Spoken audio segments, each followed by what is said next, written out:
Hola gente de YouTube, ¿qué tal? Aquí Facebook deseándoles que un feliz año nuevo a todos. Ya nos encontramos 2026, a ver qué nos para este año.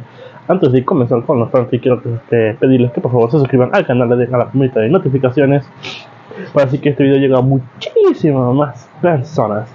Recuerden por favor hacer esto, ya que me apoyan muchísimo.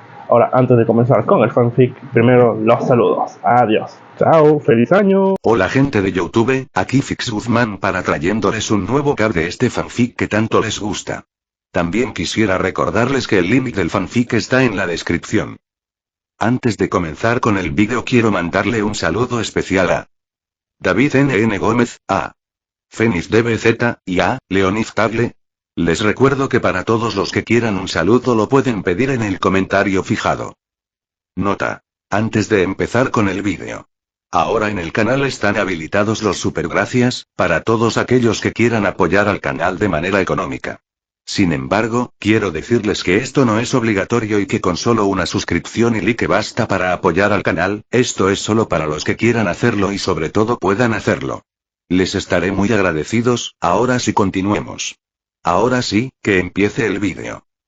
Descargo de responsabilidad, no soy dueño del fic, la imagen de fondo o la miniatura. Enlote con sistema Harry Potter autor. Smirai 29. Capítulo 216. Dragones con su don de legeremancia, Silas podía hablar sin problemas con el perro de 3 cabezas. Has protegido bien este lugar, dijo con calidez. Aquí tienes tu recompensa. De la copa dorada conjuró un gran montón de carne fresca y una amplia palangana de leche. El aroma despertó instantáneamente a las 2 cabezas dormidas. Se despertaron de golpe y empezaron a frotarse y a empujarse contra él, compitiendo por su atención. Incluso el vigilante jefe central, no menos entusiasta, se unió a su afecto juguetón. Atrapado entre los 3 enormes bozales, Silas casi se queda sin aliento bajo el peso de su afecto. Riendo sin poder evitarlo, conjuró más comida para distraerlos, y pronto estaban contentos, con las colas golpeando mientras destrozaban el banquete. Cuando estuvieron instalados, Silas los dejó atrás y fue a ver a sus otros tutores.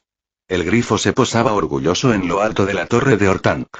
Aunque aún no había crecido a tamaño completo, ya era más grande que un león, pues llevaba la sangre de las grandes águilas. A diferencia del exuberante perro de 3 cabezas, el grifo era distante, más como un gato de caza regio que como un sabueso.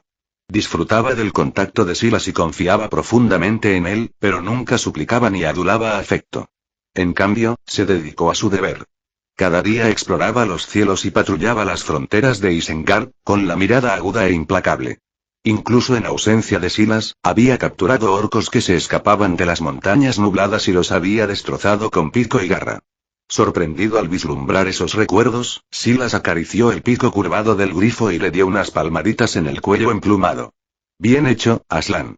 Eres mi orgullo. El grifo se pavoneó ante su elogio, extendiendo sus vastas alas y soltando un grito que era a la vez un rugido leonino y un grito de águila. Desde ese día, observó a Isengard con aún mayor celo, sin permitir que ningún intruso escapara. El hipogrifo, en cambio, era más sencillo. Al carecer de la aguda inteligencia del grifo o del cérbero, fue liberado en los bosques dentro del anillo de Isengard, donde vivía junto a su yegua madre.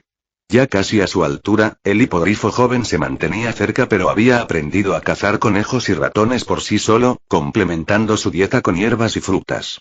Aunque sus alas se habían fortalecido, seguía prefiriendo la tierra al cielo. Dentro de las murallas de la fortaleza, Silas también había levantado establos de caballos mearas capturados en las llanuras del norte. Allí los crió con águilas gigantes, esperando a ver qué surgía. ¿Resultarían los descendientes hipogrifos o pegasos? Esas cosas estaban fuera de control, la magia hacía que el resultado fuera cuestión de azar. Los pegasos que había prometido a Elrond, el Rohirrim y el Adán nacían de estos linajes. Bajo Isengard, Silas había tallado algo mucho más ambicioso. Un salón de cría subterráneo. Allí, cuidaba embriones forjados de la mezcla de dragón, serpiente y lagarto. Estables por ahora, estas extrañas creaciones fueron criadas dentro de madres sustitutas, esperando su momento de eclosionar. Porque el objetivo de Silas era audaz. Buscaba crear una nueva raza de dragón. No los dragones de fuego conscientes de la Tierra Media, ni los poderosos Smaug, sino bestias como las del mundo mágico. Sin voz, menos astutos, pero aún así potentes. Cada parte de un dragón así sería preciosa.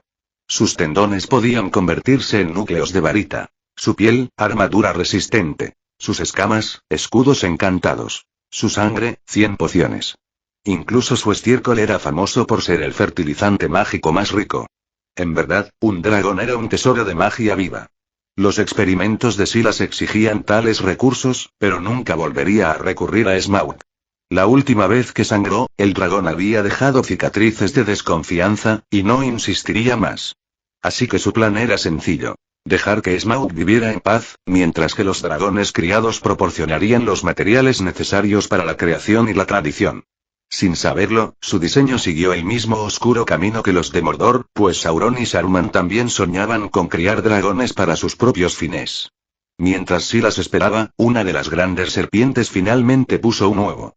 Estas serpientes, capturadas para él por Torodor, el poderoso águila de las montañas nubladas, eran bestias temibles por derecho propio, de 7 metros de longitud, temidas incluso por los orcos. Normalmente, estas criaturas podían poner varios huevos a la vez, pero esta solo producía un huevo. Era enorme, más grande que el de un avestruz, su superficie dura como piedra y grabada con patrones naturales. Al golpearla con un nudillo, se sonaba como si golpeara una piedra. Silas miró el extraño huevo, sin saber cómo hacerlo eclosionar. Al final, buscó el consejo de Smaug. El dragón estudió el huevo con una curiosidad cautelosa. Sabía que Silas había usado su sangre en experimentos, y percibía una débil afinidad en la cáscara. Pero si Silas esperaba siquiera un atisbo de afecto paternal, se equivocaba. Los dragones no tenían esos vínculos. Mataban a los suyos por tesoros, padres e hijos por igual, y esa codicia había sido su perdición. Y además, este huevo no era puro, era una mezcla de su sangre con la de otras bestias. En el mejor de los casos, Smaug estaba ligeramente intrigado. Su interés pronto se desvaneció. Aún así, le dio un consejo a Silas. Los huevos de dragón de fuego deben eclosionar en celo. Él mismo había nacido en lo profundo de un horno de piedra y damas. Tomándose esto en serio, Silas colocó el huevo en un caldero de hierro, lo puso sobre un fuego rugiente e incluso cubrió la olla para atrapar el calor, dejándolo hervir como si fuera un guiso pesado. Mientras este gran huevo se horneaba, otros polluelos se removían. Las serpientes que Silas había cruzado con sangre de dragón ponían sus propios huevos. Para su sorpresa, aparecieron 3, más pequeños que el gran huevo de serpiente. Sus conchas estaban marcadas con patrones como escamas de serpiente, que brillaban débilmente a la luz del fuego. Mientras tanto, las yeguas de sus establos dieron a luz a sus potrillos. 8 nacimientos en total. 3 hipogrifos y 5 pegasos. Por fin, ambas razas habían comenzado a formar verdaderas manadas. Silas organizó que los hipogrifos vivieran entre las yeguas más viejas, vagando por los bosques de Isengard e incluso confió a los Ents de la cercana Fangorn, quienes los cuidaron con esmero. Sin embargo, los pegasos eran impresionantes. Uno negro como el carbón, otro gris plateado, 2 del color de la llama y uno pálido como la luz de la luna. Silas sonrió al verlos. Perfecto, murmuró. Ya había decidido sus destinos. El pegaso negro se lo daría a Elrond. Los 2 córceles rojos gemelos del Rohirrim y Elladan. Y el gris y el blanco luna los enviaría como regalos a Celeborn y Galadriel en Lórien. Cuando la noticia del nacimiento del Pegaso llegó a Rivendell, ni siquiera el calmado y mesurado Elrond pudo contenerse, llegó a Isengard de inmediato.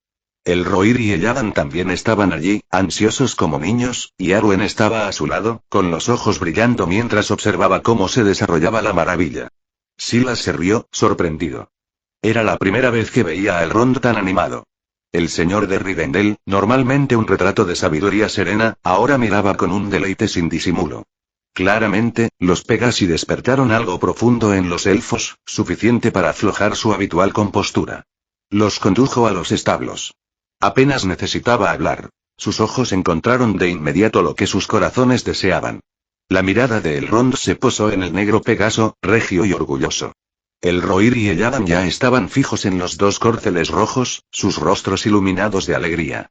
Silas sonrió con complicidad, había elegido bien.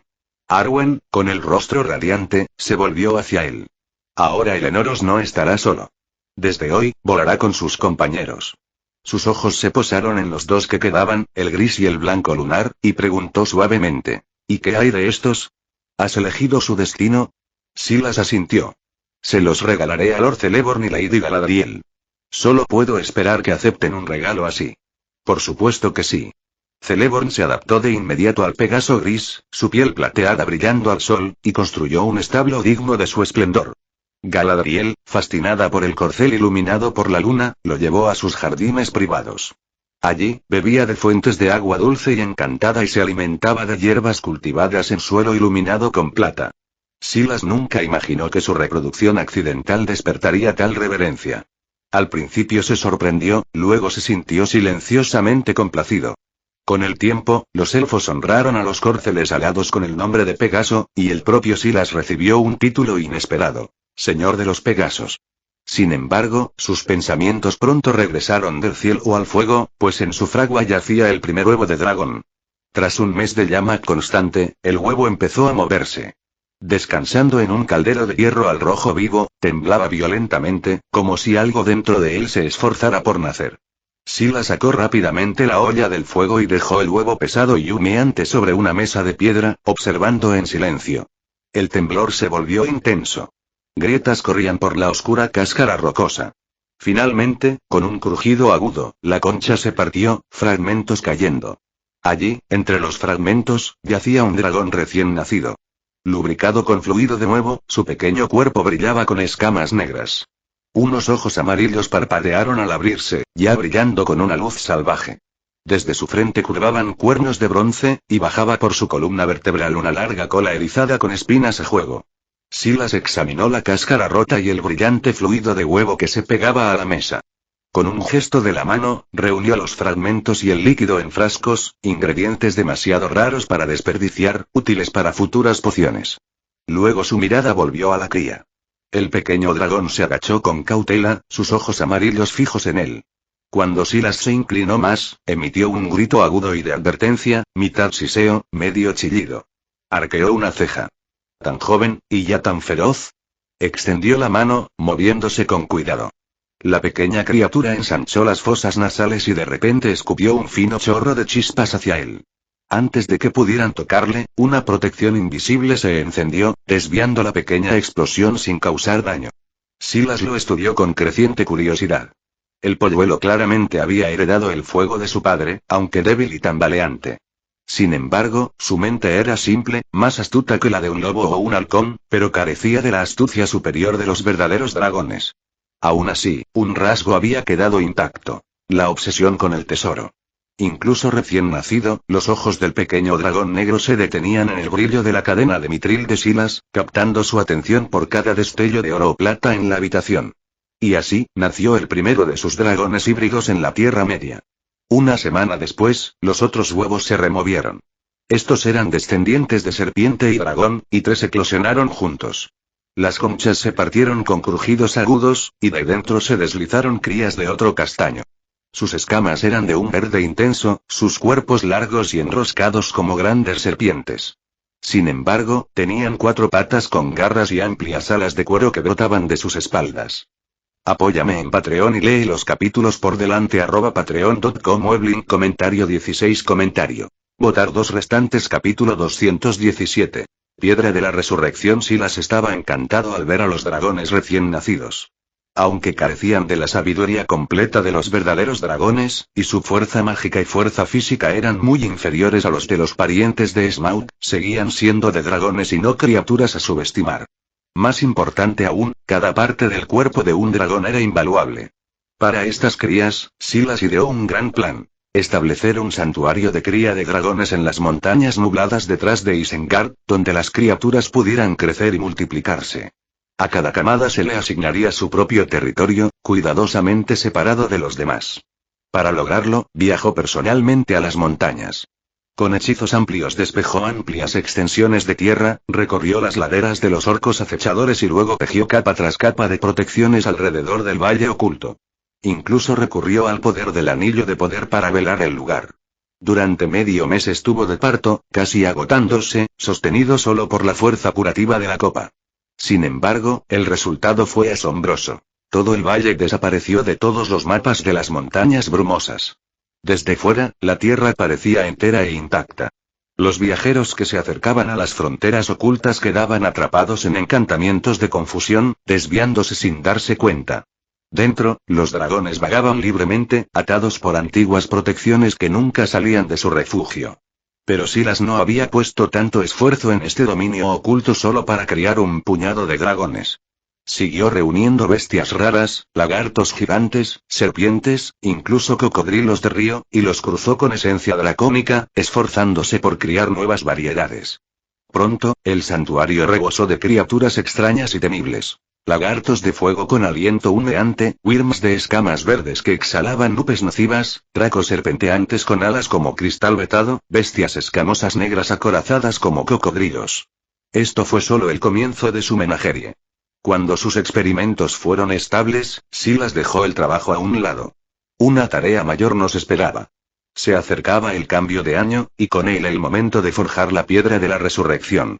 La tercera edad estaba dando su último aliento en 2944, y 2945 permanecía esperando.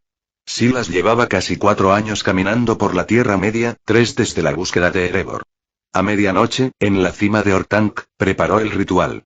Un vasto círculo de runas de mitril brillaba bajo sus pies, grabado en la piedra. En su centro, el horno que una vez usó para fundir mitril estaba listo, con la boca de hierro abierta de par en par. A su alrededor yacían los ingredientes reunidos. Sangre de dragón refinada en polvo carmesí fino, frascos de obsidiana llenos de materia mortal de los reinos sombríos y 2 bolsas encantadas rebosante de ofrendas. A medida que se acercaba la hora, Silas alzó su bastón y despertó el círculo. El propio Ortank prestó su fuerza, magnificando el trabajo de hechizos 1000 veces. El aire aullaba con poder. Los vientos se retorcieron en una tormenta, y la magia pura rugió por la noche como un huracán. Las propias estrellas parecían vacilar. La luz plateada de la luna y la luz estelar lejana se inclinaban hacia abajo, entrando en el horno. Llamas estallaron dentro, primero doradas, luego rojas, y después brillantes como sangre. El fuego se volvió tan intenso que dio origen a la imagen de un dragón en el fuego, arañando y chasqueando, con las alas extendidas mientras escupía fuego en el crisol. Silas echó la sangre del dragón. Las llamas estallaron de carmesí, aún más feroces. Destapó la botella de obsidiana y vertió la materia mortal en el fuego. La oscuridad rezumaba, helando la médula del aire, y las llamas silbaban mientras una niebla negra se aferraba a ellas. El dragón espectral en el fuego atacó la sombra, engulléndola entera. En su vientre, un solo fragmento negro comenzó a brillar, duro y sólido como la piedra. Las vidas de los condenados, ofrecidas en sacrificio, pueden comprar una nueva vida, entonó Silas, con voz firme como el hierro. De una bolsa encantada, 7 orcos petrificados cayeron al frente, con los ojos abiertos de terror mientras su hechizo los liberaba. Se forcejearon, chillando, pero la expresión de Silas era tan fría e implacable como la de un juez de los muertos. Con un solo gesto, los arrastró al horno.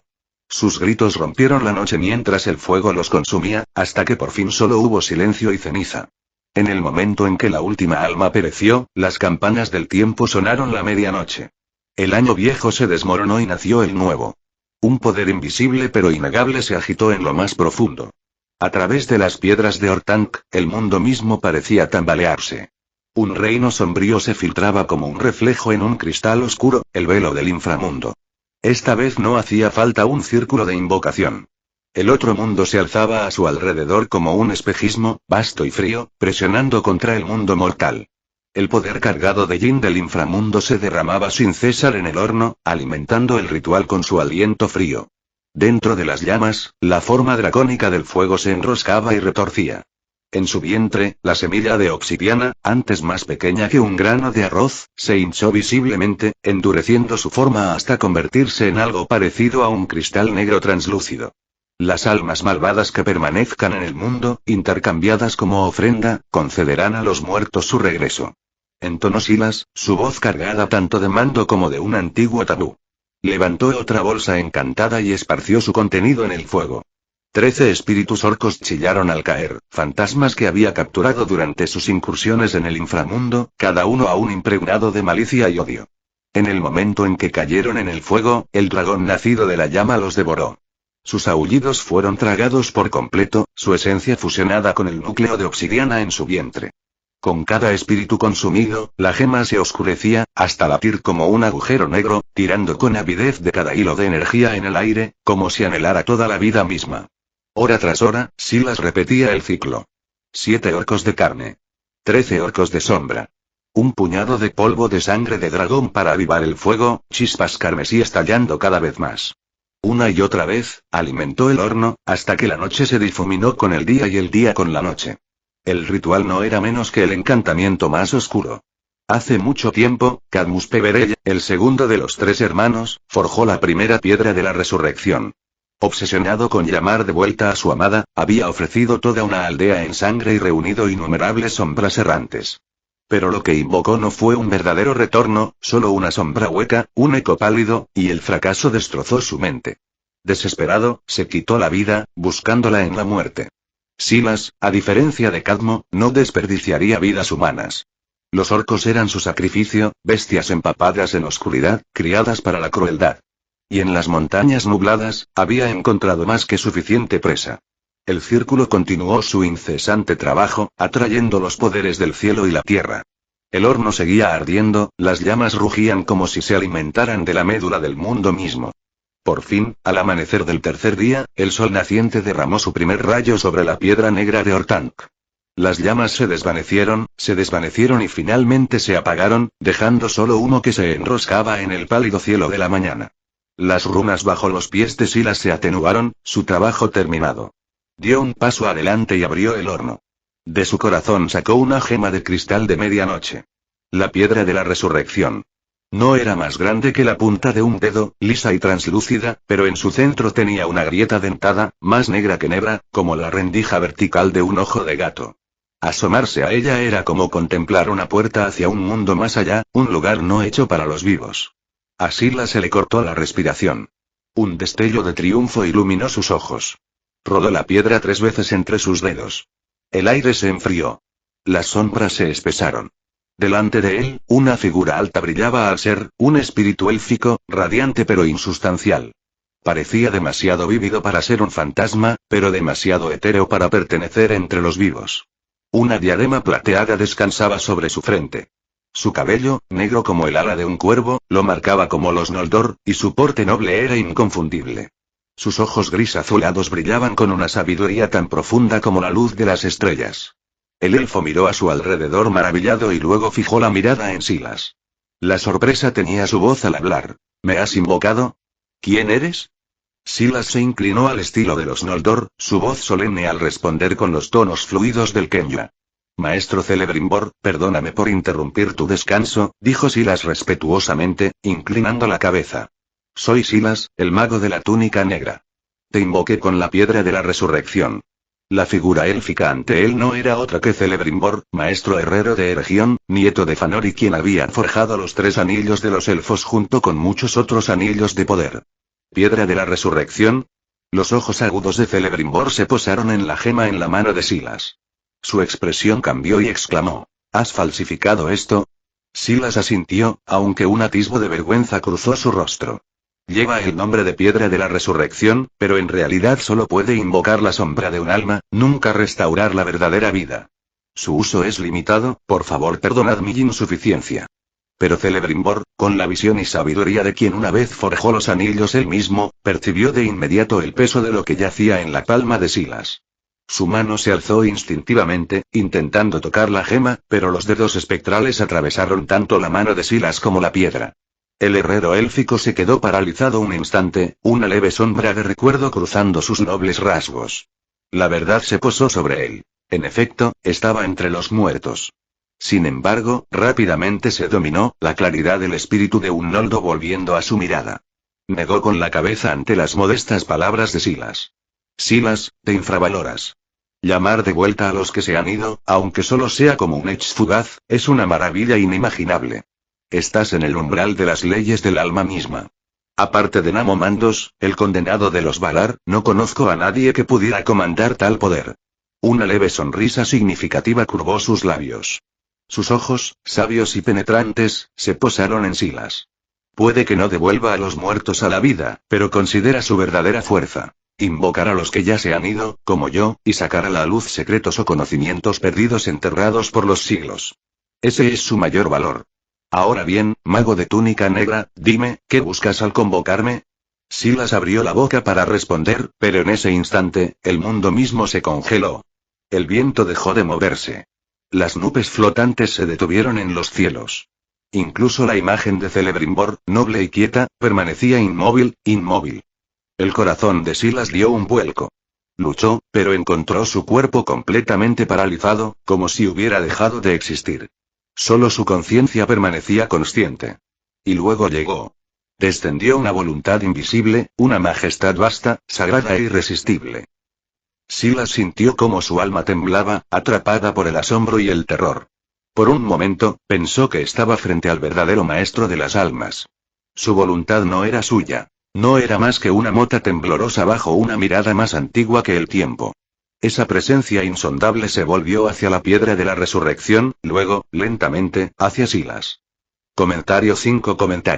Votar 2 restantes. Capítulo 218.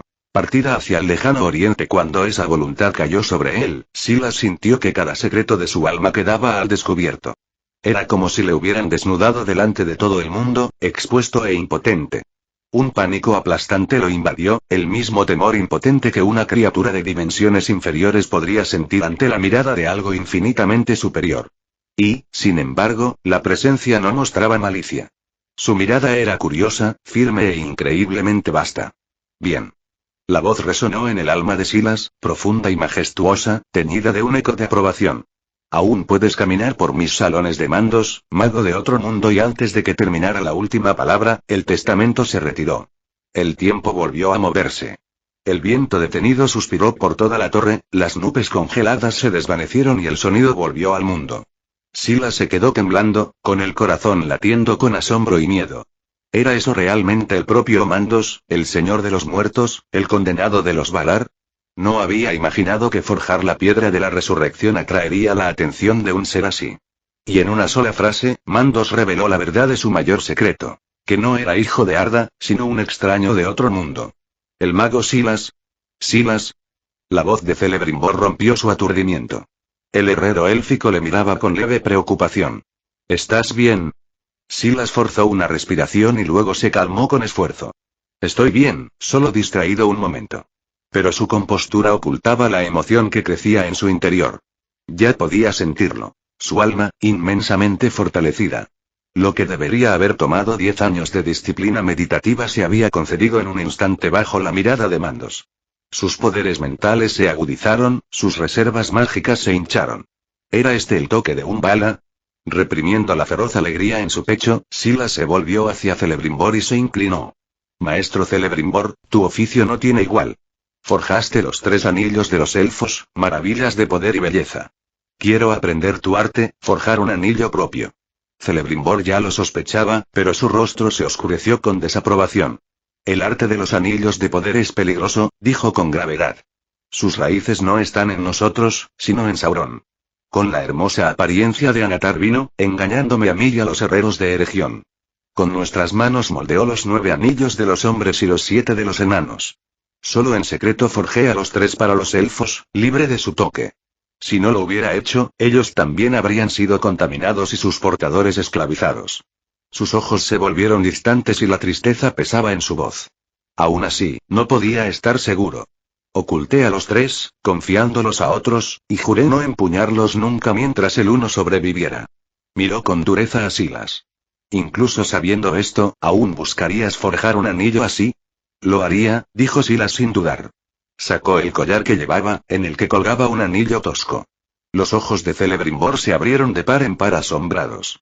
¿Otro anillo de poder? A ver. Lo estudió detenidamente, frunciendo el ceño. El herrero que hizo esto carecía de verdadera maestría. Persigue la fuerza bruta sin equilibrio, una obra pobre y forzada. ¿De quién forjó esto a mano? Fue creado por Saruman el Blanco, explicó Silas, un mago que traicionó a su orden y se alió con Sauron. Rápidamente relató la traición de Saruman, cómo una vez buscó el dominio de Isengard y luego se volvió completamente hacia la sombra. Celebrimbor escuchó en silencio, luego suspiró, la tristeza ensombreciendo sus nobles rasgos. Tantas cosas habían cambiado en los largos años desde su muerte. Sin embargo, cuando supo que el anillo único se había perdido para Sauron, y que Silas caminaba en amistad con el Ron de Galadriel, su severidad se suavizó. Muy bien, dijo finalmente Celebrimbor. Te enseñaré lo que sé. Pero ve con cuidado, mago. Los anillos de poder no son simples baratijas. Soportan el peso tanto de la luz como de la sombra. El corazón de Silas dio un brinco de alegría. Ser enseñado por el propio Celebrimbor era un regalo sin precio. Con tal guía, quizá algún día forjaría un anillo que rivalizara incluso con los tres. Un pensamiento se agitó en su interior. Si podía invocar a Celebrimbor, podría también invocar Fëanor, el genio herrero que forjó los Silmarils, el propio abuelo de Celebrimbor. Si esos dos maestros artesanos pudieran unirse, ¿qué maravillas podrían lograrse? Quizá incluso anillos que superaran a todos los demás. Pero la piedra de la resurrección tenía límites. No podía invocar a ningún espíritu a voluntad. Solo aquellos unidos por lazos de amor, memoria o conexión profunda con el invocador podían ser atraídos de vuelta. Silas no tenía tal vínculo con Celebrimbor. Para invocarle, había tomado prestado un recuerdo de la propia Galadriel, cuya amistad con Celebrimbor había sido profunda. Fue ella quien le instó a ocultar a los tres cuando Sauron reveló su verdadero disfraz, y fue a su guarda que confió a Nenya el anillo de agua. Al entretejer los recuerdos de Galadriel sobre Celebrimbor en la corona de la sabiduría, Silas creó un vínculo artificial lo suficientemente fuerte como para invocar al herrero élfico. El método había sido inspirado por una figura bastante dudosa de otro mundo, el profesor Lockhart.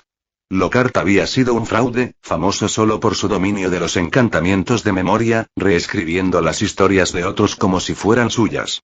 Sin embargo, Silas no era un charlatán. Con la corona de la sabiduría amplificando sus dones, superó rápidamente los trucos superficiales de Lockhart. Tras una práctica cuidadosa, había dominado la magia de la memoria tan a fondo que incluso podía hacer que enemigos jurados se abrazaran como amigos, aunque, sabiamente, evitaba manipular su propia mente. En cambio, almacenó la memoria de Galadriel dentro de la propia corona. Llevarlo le daba el vínculo que necesitaba. Quitarlo cortó la conexión. Era, en sus palabras, una piedra de memoria portátil, como el archivo encantado de un mago, libre del peligro de sobrecargar sus pensamientos. A través de este artificio, Silas invocó a Celebrimbor una y otra vez, estudiando los secretos de la forja del maestro élfico. Con sus bases en herrería goblin, alquimia y los métodos Noldorin que había estudiado antes, su habilidad avanzó rápidamente. La claridad de la corona solo aceleró su progreso. Celebrimbor se quedó asombrado. Si hubieras vivido a mi edad, reflexionó con una leve sonrisa, te habría tomado como mi aprendiz sin dudarlo. Con el tiempo, podrías haber superado incluso a mí. Durante medio año Silas estudió, remodelando el rudimentario anillo de poder de Saruman bajo la guía de Celebrimbor. Aún no podía forjar un verdadero anillo de poder propio, y mucho menos uno que rivalizara con los tres. Pero podía refinar lo que ya existía. Su ambición era crear un anillo de la tierra, un contrapunto a Vilia, Nenya y Narya, el cuarto desaparecido, atado a la fuerza y resistencia de la piedra. Le faltaba la maestría para lograr ese sueño, pero bajo la enseñanza de Celebrimbor eliminó los fallos en la obra de Saruman. El anillo ya no absorbía el cuerpo y la mente de su portador. En cambio, se convirtió en un reservorio de magia. Almacenando poder en su interior, el anillo podía levantar una barrera lo suficientemente fuerte como para repeler incluso a Sauron durante un tiempo. Su fuerza dependía de la magia que Silas le vertió. Día tras día, vaciaba sus propias reservas en el anillo y luego se reponía con la copa dorada. Tras más de un mes, el anillo brillaba con poder oculto, su depósito rebosante. Con esta salvaguarda, Silas se sintió listo para aventurarse hacia el este. Se despidió de Arwen, manteniendo su partida en silencio. No traería a Smaug, Torondor ni a ninguna otra gran bestia que pudiera atraer la atención de Sauron. El este era dominio de Shadow, y necesitaría sigilo, no espectáculo, para llegar a Ildorien, la cuna de los hombres, y buscar la legendaria sal del cuerpo. Antes de irse, buscó noticias de los magos azules. Gandalf admitió que sabía poco. Cuando llegó a la Tierra Media, la pareja hacía tiempo que había desaparecido en el este. Pregúntale a Radagast, sugirió Gandalf. Él llegó antes que yo y escucha voces que otros ignoran. Así que Silas visitó la humilde casa del mago marrón. Radagast, con su habitual calidez distraída, se rascó la cabeza y pensó profundamente. Por fin, recordó el parloteo de los gansos migratorios. Hablaban de hombres con túnicas azules, dijo, provocando levantamientos cerca del Mardern. Si quieres encontrarlos, empieza por ahí. Silas presionó suavemente la corona de la sabiduría sobre la frente de Radagast, y surgieron más detalles. Imágenes de rebeldes reuniéndose en secreto, susurros de dos figuras misteriosas guiándolos. Gracias, dijo Silas, haciendo una reverencia. Con esta pista, la inmensidad del este ya no parecía un desierto interminable. Sin embargo, antes de poner rumbo a Barn, decidió hacer un desvío. Una última parada en el Riddermark, en los dorados salones de la ciudad real de Rohan, para registrarse allí. Piedras, por favor, apóyame en Patreon y lee los capítulos por delante @patreon.com. Weblink comentario 9 comentario. Votar 2 restantes capítulo 219. Metamorfómago Edoras, la ciudad real de Rohan. Al pie norte de las montañas blancas se encontraba el amplio valle de Edoras, y sobre su colina cubierta de hierba se alzaba la manada del Riddermark. El río Snowbourne fluía cerca, sus aguas brillaban al sol, mientras que la colina estaba rodeada de zanjas profundas, robustas murallas y una empalizada de estacas afiladas. En su cima se alzaba Medusel, el salón dorado, brillando a la luz como un faro de la fuerza de Rohan. Con un leve chasquido, Silas apareció en un rincón tranquilo a las afueras de la ciudad. Había aparecido desde Isengard, atravesando varios saltos antes de llegar a la capital de los señores de los caballos. La aparición no era tarea sencilla, exigía una visión clara del destino. Silas nunca había puesto un pie en Edoras, pero Elrond, Gandalf y otros la habían descrito con detalle, sus palabras pintando un cuadro tan vívido que pudo llegar sin error. Ante él se extendían las tierras de Rohan. Amplias llanuras de pastos, hierba ondulada interminable y el sonido de cascos a lo lejos. Aquí prosperaron los Mearas, la mayor de todas las razas de caballos de la Tierra Media, descendientes del propio corcel de Euron. Shadowfax, el noble compañero de Gandalf, era de su linaje, y también lo eran las yeguas que Silas había usado en sus experimentos con hipogrifos y pegasos. Estos corceles eran la manada viviente de Rohan, unidos a la línea de sangre de sus reyes. Con la capa sobre él, Silas comenzó a caminar hacia las puertas de la ciudad, contemplando las tallas de caballos en escudos, estandartes e incluso las propias vigas de la empalizada. Rohan vivía y respiraba caballos, y Edoras parecía ser su santuario. Los guardias de Edoras estaban alerta, sus ojos recorriendo a los viajeros y comerciantes que entraban en la ciudad. Cuando Silas se acercó, su atención se agudizó de inmediato. Tenía una figura llamativa. Alto, vestido de un negro profundo adornado con sutiles hilos plateados, su presencia noble y grave, como si algún señor élfico hubiera vagado entre ellos. Aunque suprimía su aura por cortesía, para los Rohirrim parecía un hombre de poder incalculable. El capitán de la guardia dio un paso adelante, cauteloso pero respetuoso. Forastero, di tu nombre y negocio. Los forasteros deben registrarse antes de entrar en Edoras. Silas inclinó la cabeza educadamente. No quería alarmar. Su objetivo era sencillo: firmar en el corazón mismo de la ciudad real. Y si años de viaje le habían enseñado algo, el lugar más seguro para triunfar era el propio Salón Dorado. Soy Silas, señor de Orthanken y Isengard. No vengo como enemigo, sino como viajero. Deseo rendir respeto al rey Fengel de Rohan. Al oír su nombre, los ojos del capitán se abrieron de par en par. Lo conocía bien. Todo Rohan había oído las historias del nuevo amo de Isengard que tomó a los salvajes Dunlendings y forjó la paz con ellos, de un mago que manejaba magias extrañas y, según los rumores, comandaba un dragón. Sus hazañas ya eran leyenda. El capitán no se atrevió a demorar. Inclinándose rápidamente, dijo: Por favor, espere aquí, mi señor. Informaré al rey de inmediato. Y salió corriendo, con la capa ondeando tras él como si el viento lo persiguiera. Dentro del salón dorado, la luz del sol entraba por altas ventanas, cayendo sobre tapices tejidos de caballos y jinetes. Sobre el trono dorado se sentaba el rey Fengel, de cabello plateado pero hombros anchos, ricamente adornado con pieles y oro. Era conocido en su reino por ser orgulloso y peleronero, aficionado a la riqueza y a los banquetes, pero aún así dominante como soberano de Riddermark.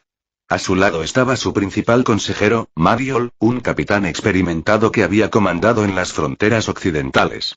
Su servicio contra los Dunlending le había granjeado honor, y ahora su consejo tenía peso. Cuando el guardia entró corriendo e informó de la llegada de Silas, los ojos de Fengel se iluminaron con interés. «Invítale a entrar ahora mismo», ordenó, pues llevaba mucho tiempo deseando conocer al enigmático señor de Isengard. Pero a su lado, Mariol frunció el ceño, la inquietud nublando sus rasgos curtidos. Había vivido demasiado tiempo entre las escaramuzas del oeste como para confiar en los Dunlendings, ni en cualquiera que se ocupara de ellos. Para él eran un pueblo astuto y traicionero, que solo merecía la espada. Cuando Fengel viajó hacia el oeste para firmar la paz con ellos, Mariol se opuso amargamente, advirtiendo que ningún tratado se mantendría. Aunque Fengel no había aceptado el consejo anterior de su consejero, la tensión persistía. Mariol seguía guardando una profunda hostilidad hacia los Dunlendings y, por extensión, miraba a Silas con recelo, pues el mago había tomado a los Dunlendings bajo su protección. Cuando Silas fue conducido al Salón Dorado, el rey Fengel se levantó de su trono. Cubierto de pieles bordadas en oro, avanzó con una amplia sonrisa, las manos extendidas en señal de bienvenida. Mago Silas. Ha pasado más de un año desde que me llegó la noticia de tus hazañas. Tenerte en Edoras es un honor. A diferencia de la orgullosa reserva que muchos reyes adoptaron, Fengel hizo una muestra deliberada de cortesía, tratando a Silas como a un igual. Detrás de la sonrisa, sin embargo, se escondía el cálculo. Desde que Silas reclamó Isengard, Fengel envió jinetes para reunir toda noticia sobre él. Un mago con un dragón a su mando no era alguien a quien un rey pudiera permitirse ignorar. Silas inclinó la cabeza cortésmente, devolviendo la cortesía con calma y gracia. Su Majestad Fengel, su reino brilla tan intensamente como dicen las canciones. Es un honor para mí estar dentro de Meduselt. Tras el intercambio de saludos, Fengel señaló al hombre que estaba a su lado. Este es mi principal asesor, Mariol. He oído mucho de ti, mago Silas, dijo Mariol con una sonrisa ensayada. Como el destino quiso, una vez mandé jinetes en los vados de Isen, tan cerca de vuestra torre de Orthanc. Sin embargo, nunca lo visité, una oportunidad perdida de la que ahora me arrepiento. Luego, su tono cambió, fingiendo entusiasmo. Dime, ¿qué te trae a Edoras? Seguro que alguien como tú no viaja sin propósito. Si necesitas ayuda, el rey y su pueblo la ofrecerán encantados. Fengel, aún sonriendo ampliamente, repitió las palabras. Sí, habla con libertad, mago. Si Rohan puede ayudarte, solo tienes que pedirlo. Silas dejó que su mirada se posara brevemente en el consejero. Frunció el ceño. Bajo la cortesía pulida, podía percibir la hostilidad del hombre, un filo sutil pero afilado. Su legilimancia le picaba por indagar más a fondo, pero se contuvo. Desde que despertó el don, se había acostumbrado a mantener su poder mental bajo control. De lo contrario, la avalancha de pensamientos de los demás saturaría su mente. Consideró abrir la vista a los pensamientos de Mariol, pero justo cuando cambiaba de concentración, la voz de Fengel volvió a cruzar el salón, deteniendo el impulso. Silas eligió la paciencia. Apartando la mirada, Silas negó levemente con la cabeza y respondió con una sonrisa. Majestad, le doy las gracias. Sin embargo, no vengo por asuntos urgentes. Hace tiempo que oigo hablar de la belleza del Riddermark, sus amplias llanuras y sus caballos legendarios. Y, en respuesta a tu invitación anterior, vine simplemente a visitarte. Fengel soltó una carcajada retumbante, sin insistir. Entonces seréis festejados. Traed vino y carne, esta noche honramos a nuestro invitado Orthanc. Silas aceptó con un asentimiento cortés. Mientras el salón se agitaba con los preparativos para el banquete, una voz familiar se agitó en su mente. Sistema de acceso a Hogwarts. Ubicación confirmada, Reino de Rohan, Edoras. ¿Deseas iniciar sesión? Sí, respondió Silas en silencio. Inicio de sesión exitoso. Recompensa obtenida. Talento de metamorfómago. Los ojos de Silas brillaron de sorpresa. El metamorfómago no era un simple animago. Los animagos estaban atados a una sola forma bestial, la cima de la transfiguración convencional. Sin embargo, el metamorfómago es un talento mágico innato, que no se adquiere mediante el aprendizaje. A diferencia de los animagos, que estaban ligados a una sola forma animal mediante un largo estudio y ritual, un metamorfómago podía alterar su apariencia a voluntad. El cambio fue sencillo, no necesitaba poción multijugos, ni hechizos, ni límites de tiempo. Y a diferencia de las transformaciones normales, ningún contrahechizo podía deshacerlo. Dimadora Tonks del mundo mágico era un talento tan raro. A menudo se convertía en hocico de cerdo para reír, y su pelo cambiaba de color con su estado de ánimo tan fácilmente como su aliento. El regalo era caprichoso, útil para disfrazarse y inmensamente raro. Ahora, Silas sentía Esmismodon despertarse en su interior. Su propia carne y rasgos vibraban con posibilidad, dócil a sus pensamientos. Si el escenario hubiera sido diferente, lo habría probado encantado en el momento. Pero aquí, en el Salón Dorado de Edoras, no era el momento adecuado. Así que, llevando su anticipación en silencio, se unió al banquete del rey Fengel. El banquete de Rohan fue, sin nada, abundante. Se disponían en abundancia bandejas de venado, jabalí y cordero asados, con jarras de hidromiel y cerveza fuerte que se repartían libremente. Los jinetes de la marca eran un pueblo ruidoso y alegre, y sus risas llenaban las vigas como truenos. El asesor principal Mariol, sin embargo, era menos alegre. Presionaba a Silas con brindis interminables, su sonrisa tensa, sus palabras indiscretas, su intención clara.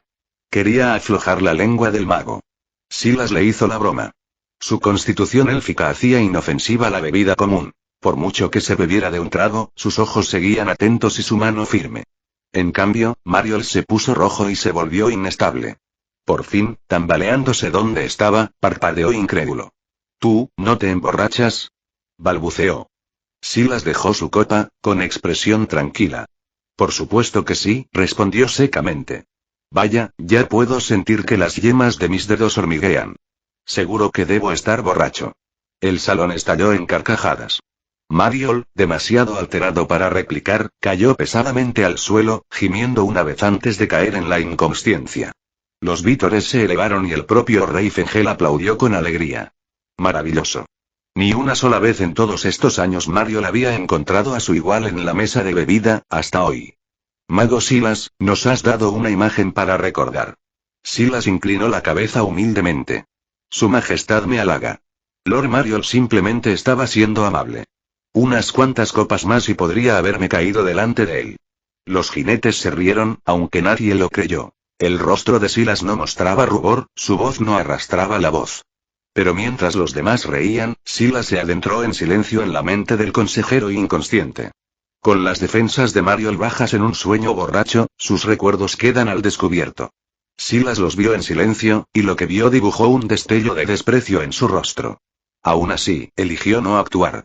Dejó que los sirvientes se llevaran al hombre y soportó el resto del banquete con soltura, antes de retirarse finalmente a su habitación. Solo, conjuró un espejo alto con un movimiento de varita. Estudió su reflejo, y suelta. El cabello negro se alargó y brilló en oro.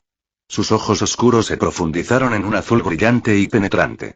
Sus rasgos se agudizaron, la piel palideció, las orejas se alargaron hasta formar puntas gráciles. Lo que finalmente apareció en el espejo fue, efectivamente, la apariencia de un elfo macho. Comentario 3. Votar 2 restantes. Capítulo 220.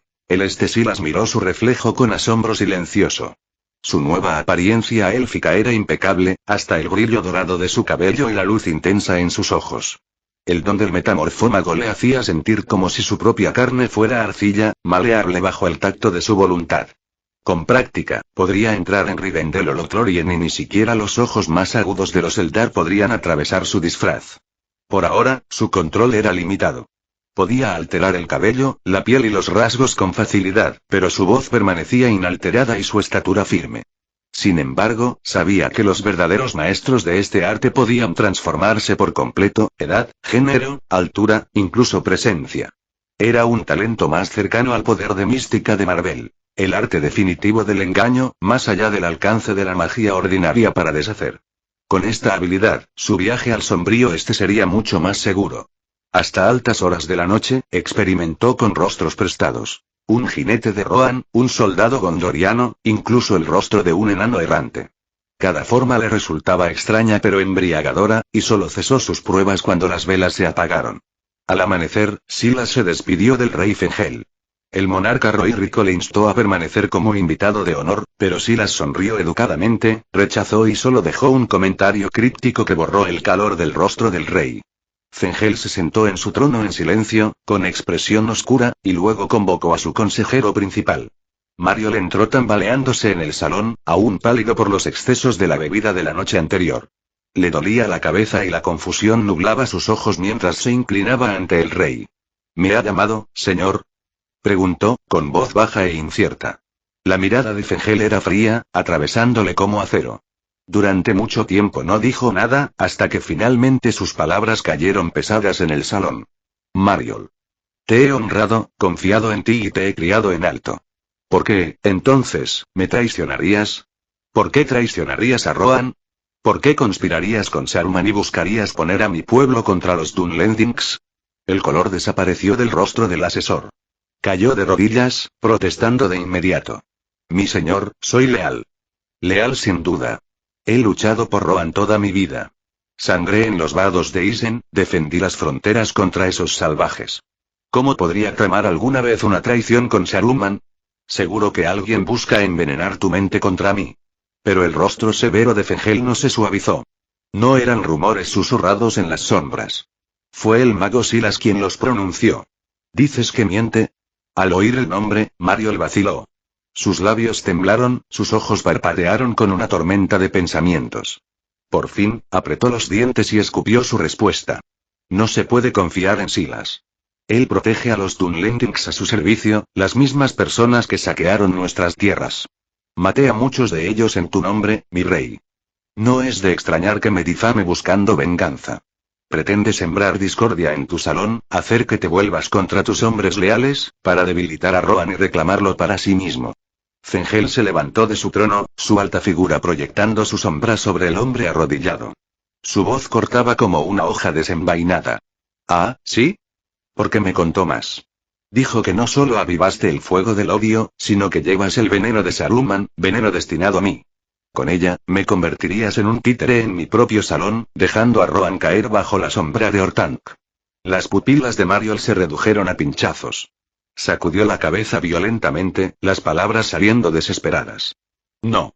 No, señor, no debe creerle. Te engaña. Nunca he tocado la mano de Saruman, nunca he conspirado contra ti. El mago es peligroso, teje mentiras con una lengua de plata. No debes caer en su trampa. El rey Fengel no cedió a las desesperadas súplicas de Mariol. Con un frío movimiento de la mano, silenció la cámara. Tu lealtad o traición pronto se revelará, dijo con autoridad tranquila. Incluso mientras protestas, mis hombres están registrando tus aposentos. Veremos qué verdad se esconde allí. El salón cayó en un silencio tenso hasta que regresaron los guardias. En sus manos llevaban varias cartas selladas y un pequeño frasco de cristal lleno de líquido verde. Su Majestad, informó uno de los soldados, inclinándose profundamente, estos estaban ocultos tras la pared del despacho del consejero. Las letras llevan el sello del mago blanco. Y el frasco, parece ser veneno. El rostro de Mariol se quedó sin sangre. Se desplomó en el suelo, temblando. Esas cartas y el frasco habían sido enterrados en secreto, nadie debería haber podido encontrarlos.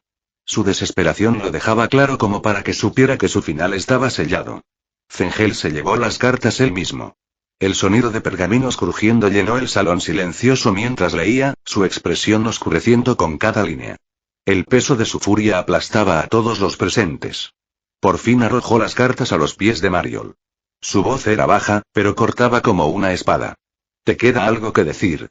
El traidor se quebró, llorando y suplicando clemencia. Pero los ojos del rey no mostraban piedad. Hizo un gesto, y un guardia le colocó el frasco en la mano. Bébelo, ordenó Fengel. El silencio del salón solo se rompía con el tintinear hueco de los cristales. Silas no se detuvo a presenciar el destino del consejero, pero ya podía imaginar el desenlace. Los planes cuidadosamente trazados de Saruman habían sido deshechos. Durante años, el mago blanco había sembrado discordia en secreto, avivando el viejo odio entre los Rohirrim y los Dunlendings, plantando agentes dentro de la propia Meduseld. Mariol había sido su sirviente de mayor rango, susurrando veneno en los consejos de Rohan, incluso conspirando para cautivar al rey Fengel con veneno y apoderarse del Riddermark con astucia. Sin embargo, Saruman no había previsto la visita de Silas. Tampoco Mariol podría haber imaginado que el mago de túnica negra llevara el don de la legeremancia, capaz de leer la traición enroscada en su mente. Con un banquete y una sola mirada, la trama se desmoronó. Silas ya podía imaginar la furia de Saruman cuando supo lo rápido que había sido destruido su trabajo. Pero para Silas, no era más que una distracción pasajera. No se detuvo a pensar en ello. Dejando atrás a Edoras, cambió su piel. Su figura alta seguía ahí, pero su cabello se oscureció, sus rasgos se transformaron en el tono áspero de un oriental y sus túnicas se descolorieron en tela sencilla. Solo su voz y altura delataban algo del hombre que había sido. Incluso quienes le conocían bien no lo reconocerían a primera vista. La frontera oriental de Rohan era el amplio Anduin. Más allá se extendían las crestas rotas de Lemin Muil, y más allá, Mordor. Allí, el ojo de Sauron ardía incesantemente sobre Barad, barriendo la tierra oscura con su mirada. Orcos, trolls, bestias malignas y criaturas desconocidas merodeaban en su sombra. Ni siquiera los sabios, Gandalf y Galadriel, se atrevieron a pisar abiertamente esa tierra. Silas no era imprudente. No iba a caer directamente en las fauces del enemigo. Cruzando el Anduin sigilosamente, giró hacia el norte, bordeando el borde de la Tierra Negra. La vasta naturaleza salvaje de Rhovanion se extendía ante él, azotada por el viento, solitaria, pero salpicada de peligros ocultos. Con una mezcla de apariciones cortas y largos días montado en su escoba encantada, siguió adelante. Las semanas se convirtieron en más de un mes antes de que, por fin, las aguas azules del mar Tern aparecieran a la vista. Aquí comenzaron las tierras de los orientales. Y aquí, la cautela de Silas se duplicó. Aunque no era tierra gobernada directamente por Sauron, seguía estando firmemente a su sombra. En su época de mayor fortaleza, el Señor Tenebroso había extendido su dominio sobre gran parte del este, retorciendo y corrompiendo a los orientales con su malicia. Incluso tras su derrota en la Guerra de la Última Alianza, su control no desapareció. Muchas tribus aún le juraban lealtad, otras permanecían esclavizadas por sus lugartenientes, y en algunos lugares Sauron era adorado abiertamente como un dios. Su presencia estaba profundamente grabada en su cultura. Disfrazado de un rudo oriental y envuelto en un encantamiento de desilusión, Silas caminaba entre sus campamentos sin ser visto. Los estudió con un ojo distante. Sus rostros de tono oliva, cabello negro y rasgos orgullosos y afilados los marcaban como un pueblo endurecido, nómada y belicoso, muy alejado del pueblo oriental que había conocido en su vida anterior. Para él le parecían más ajenas que familiares, y desde luego no eran parientes. Como una sombra, se deslizaba de tribu en tribu, escuchando en silencio y indagando, siempre buscando susurros sobre los magos azules o cualquier rastro de Ildorien, el legendario lugar de nacimiento de los hombres. Pero la decepción obstaculizó sus esfuerzos. Entre la gente común, no se sabía nada de Ildorien. El veneno de Sauron se había filtrado tan profundamente que muchos creían que él mismo era su creador. Incluso el nombre de Ildorien había sido borrado. Tampoco el trabajo de los magos azules había llegado a oídos de los pastores comunes. Solo cuando Silas sondeó las mentes de los jefes tribales con legeremancia surgieron fragmentos. Se rumoreaba de dos figuras con túnicas azules activas muy al oeste, cerca de los fértiles valles de Doruinion, junto a las orillas del Mar Dern. Allí, decían, estos misteriosos errantes avivaban la rebelión contra los sirvientes de Sauron, enseñando desafío a personas que hacía tiempo estaban inclinadas bajo la sombra. Por fin Silas tenía una verdadera ventaja. Sin perder tiempo, giró su camino hacia Doruinion. A lo largo del camino, su sistema permaneció en silencio. No recibía ninguna recompensa de registro en las tribus estériles. Quizá, reflexionó, eso era lo más natural.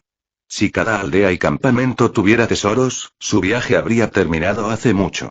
En cambio, las grandes recompensas yacían ocultas en lugares de verdadero peso. El Mar Tern pronto se extendió ante él, sus vastas y brillantes aguas el mayor mar interior de la Tierra Media. Bebió el caudal de muchos ríos, el río Running de Esgaroth, el Redwater de las colinas de hierro, hasta que todo desbordó su interminable cuenca. En su orilla noroeste se encontraba Doruinion, famoso en todo el mundo por sus viñedos. Sus vinos eran tan potentes que incluso los elfos podían caer en un sueño profundo, y se decía que el rey Thranduil del Reino del Bosque los prefería por encima de todos los demás. En tiempos antiguos, barriles de vino Doruinion flotaban río abajo hasta Esgaroth, luego se transportaban en balsa al Bosque Negro, llenando las bodegas del rey elfo y enriqueciendo a los mercaderes que controlaban el comercio.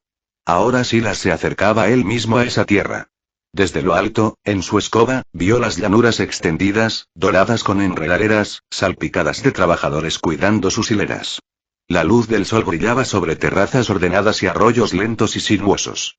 El aire era dulce y rico en crecimiento. La imagen le detuvo. Aquí, en el este, donde los orcos vagaban y los orientales marchaban bajo los estandartes de Sauron, aún prosperaba un bolsillo de paz, un lugar de vida y prosperidad intacto por la mano de la sombra. Le sorprendió, y por un momento, incluso le reconfortó. Piedras, por favor, apóyame en Patreon y lee los capítulos por delante @patreon.com/weblink. Fin de capítulo. Hasta la próxima. Like y suscríbete, por favor. Fix Guzmán se despide. Adiós.